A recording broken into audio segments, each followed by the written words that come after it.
Have you ever wondered if there's a secret to living a longer, happier life? Well, what if I told you the answer might be hiding inside a single, beautiful Japanese word? Today, we're going to unpack a concept that could totally change the way you think about everything. It's called Ikigai. Okay, let's just start with a number, because this one is pretty wild. On the Japanese island of Okinawa, for every 100,000 people, you've got about 24 and a half of them who are over 100 years old. Now, to put that in perspective, that number absolutely blows the global average out of the water. So what in the world is going on over there? And that, of course, leads us to the big question. What is their secret?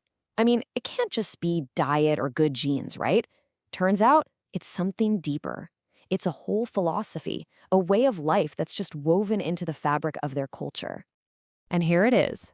The answer seems to come down to this one incredible concept, Ikigai. That's pronounced Ikigai. It literally translates to your reason for being. But another way to think about it, which I love, is the happiness of always being busy. Let's dig into what that actually means. So let's start right at the beginning. The very first piece of this puzzle is figuring out your own purpose. In other words, what is your Ikigai? This really shows a huge cultural difference. Your Ikigai is your reason for getting out of bed in the morning. It's so core to their way of life that the whole Western idea of just stopping work at 65, it doesn't really exist. People just keep doing what they love, staying active and feeling useful for as long as they can.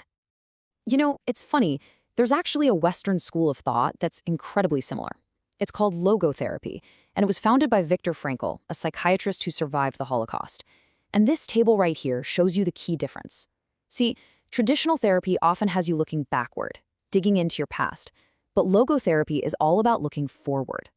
Frankl realized that what keeps people going, even in the absolute worst situations imaginable, is having a future purpose, a meaning to strive for. It's not about what haunts you, it's about what calls to you. Frankl would use this quote from Nietzsche all the time, and man, does it hit home. It perfectly sums up the power of Ikigai.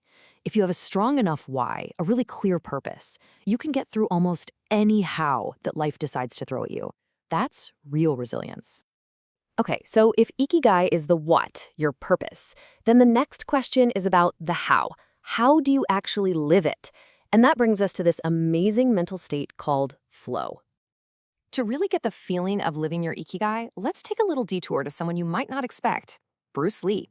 His famous line, "Be water, my friend," isn't just some cool martial arts philosophy. It is the perfect description of being in a state of flow, where you're so totally immersed in what you're doing that you become fluid, adaptable, and completely in the moment.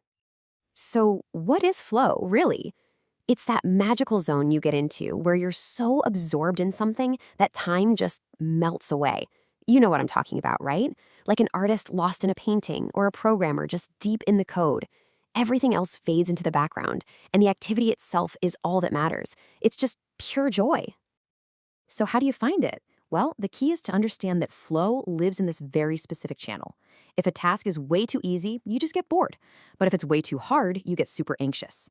Flow is that perfect sweet spot right in the middle. It's a challenge that stretches you just enough to keep you 100% engaged, but not so much that you feel overwhelmed. And here's one of the biggest, simplest tricks to finding that flow channel. Just do one thing at a time. I know. We all like to think we're amazing multitaskers, but the science is crystal clear. It tanks your productivity, cranks up your stress, and absolutely kills creativity. Single tasking is the secret sauce for flow. All right, so we've got purpose and we've got flow. Now let's see how this all comes to life in the real world. We're heading back to Okinawa to check out the actual everyday habits that help people there live a life full of Ikigai. This right here is one of their most powerful secrets, and it is so simple. Okinawans have this little saying, hara hachi bu. It just means eat until you're about 80% full. It's this simple practice of moderation that keeps the body from getting bogged down and overworked. Genius, right? Now this might be the most powerful secret of them all. It's called a moai, and it's basically a lifelong group of friends. Just think about that. In a world where so many connections feel temporary, imagine having a dedicated crew that's got your back, emotionally, socially, even financially, for your entire life. That kind of security and belonging is just priceless.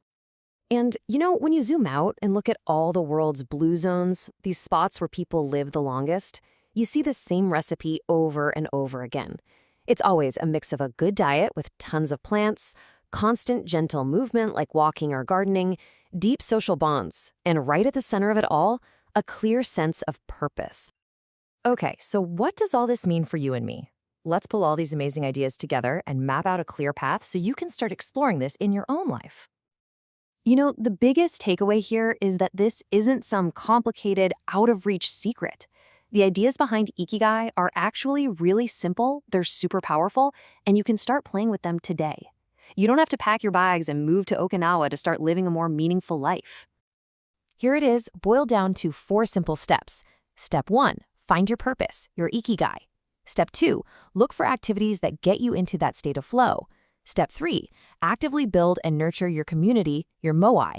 And step 4, try to live an unhurried life, practicing that simple moderation, that hara hachibu. Let's end on this beautiful little song from an elder in Ogami, which is known as the Village of Longevity. It just captures the whole spirit of Ikigai so perfectly. Find joy in the simple things. Appreciate every season of your life. And just keep busy, keep active in your body and your mind. So I guess I'll just leave you with this question. What's one small thing you're going to do today to keep your fingers and your spirit working?